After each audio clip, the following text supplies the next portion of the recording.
Meus queridos irmãos, mais uma vez estamos aqui para falarmos sobre oração.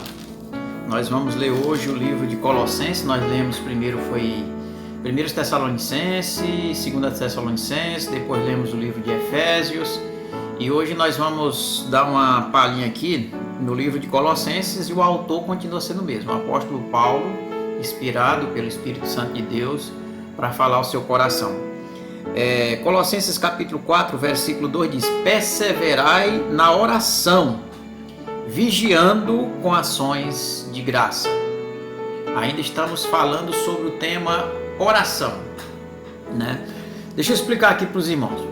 Semana que vem, a partir de segunda-feira, nós vamos estar com a igreja aberta de segunda até sexta-feira, para que nós possamos estar tendo um tempo de qualidade com Deus, intimidade com Deus em oração.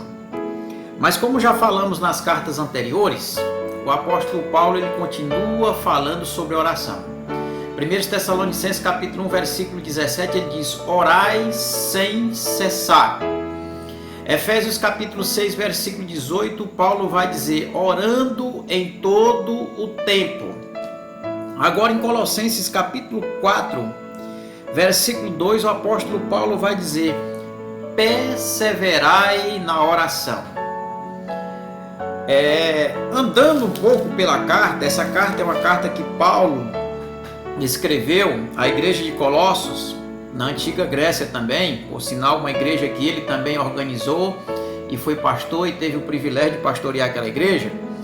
Paulo, mais uma vez, essa carta foi escrita também no primeiro século depois de Cristo, uma igreja que foi pastoreada por Paulo, e Paulo mais uma vez se coloca como não só um homem que chamava ou que motivava ou que levava a sua igreja a orar. Além de fazer todas essas coisas, ele era um homem de oração. Vamos analisar Colossenses capítulo 1, versículo 3.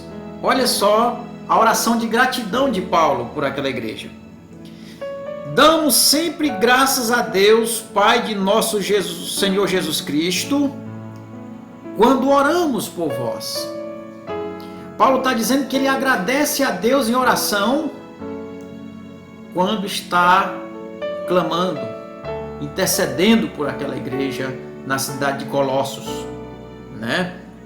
E ele dá continuidade. Colossenses capítulo 1, versículo 9, ele vai dizer: por esta razão, também nós, desde o dia em que ouvimos, não cessamos de orar por vós e de pedir que transbordeis de pleno conhecimento da sua vontade em toda a sabedoria e entendimento espiritual.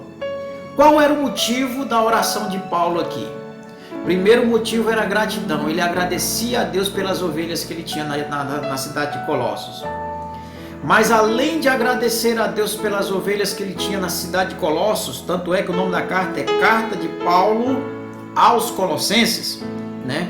Além de agradecer a Deus por aquelas ovelhas que ele tinha, Paulo também está dizendo: eu oro sem cessar, eu não cesso de orar, para que vocês tenham conhecimento espiritual, toda a sabedoria e entendimento espiritual. Esse entendimento é adquirido através da leitura da palavra.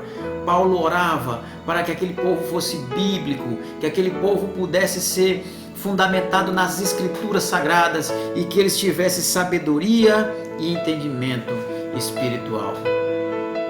Colossenses capítulo 1, versículo 12, Paulo diz: dando sempre graças ao Pai que vos fez idôneo a parte que vos cabe da herança dos santos na luz.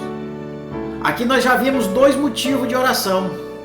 Primeiro, a idoneidade. Paulo agradece a Deus pela idoneidade daquele povo.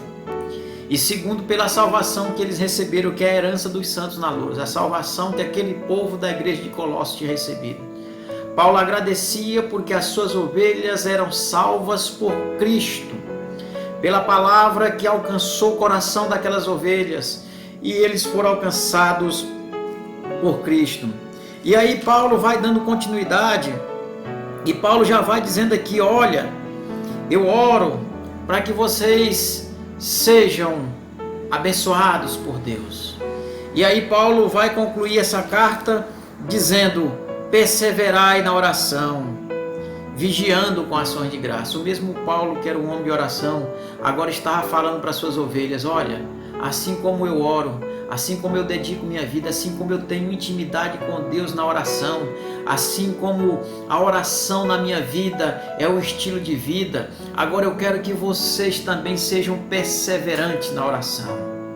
Perseverai na oração, vigiando com ações de graça. Meus irmãos, não é tempo de nós reclamarmos sobre estrutura de igreja. Não é tempo de reclamarmos sobre a pandemia que tem assolado o mundo. Não é tempo, meus irmãos, de brigarmos, de discutirmos qual é a igreja melhor, qual é a igreja pior, qual a igreja chama mais pessoas, qual a igreja não consegue chamar mais pessoas. É tempo de intimidade com Deus na oração. Deus está nos chamando para um tempo novo. Esse tempo, meus irmãos, é um tempo de nós termos a oração como estilo de vida, de levarmos nossas famílias para a casa do Senhor, aonde nós possamos ali, meus irmãos, orar e pedir a Deus para que abençoe a nossa cidade, abençoe o nosso estado, abençoe a nossa pátria e abençoe este mundo e nos livra desta pandemia. Eu quero dizer, meus irmãos, que você está convidado a estar na igreja de segunda a sexta, para que você possa ter intimidade com Deus na oração e que Deus possa abençoá-lo em nome de Jesus. Eu quero orar contigo neste momento. Soberano Deus, eterno Pai que está nos céus, te peço, ó Deus, que o Senhor nos abençoe, que o Senhor nos proteja, que o Senhor, ó Deus, desperte no teu povo o desejo de estar na tua casa para esta campanha de oração, para este momento, ó Deus, de mover do Espírito Santo sobre nossas vidas. Te pedimos, ó Pai, uma noite de paz, abençoe os teus servos, em nome de Jesus, em nome de Jesus. Que Deus os abençoe em nome de Jesus. Um abraço a todos, pastor Adi Família, entregando um abraço a você, que Deus o abençoe em nome de Jesus.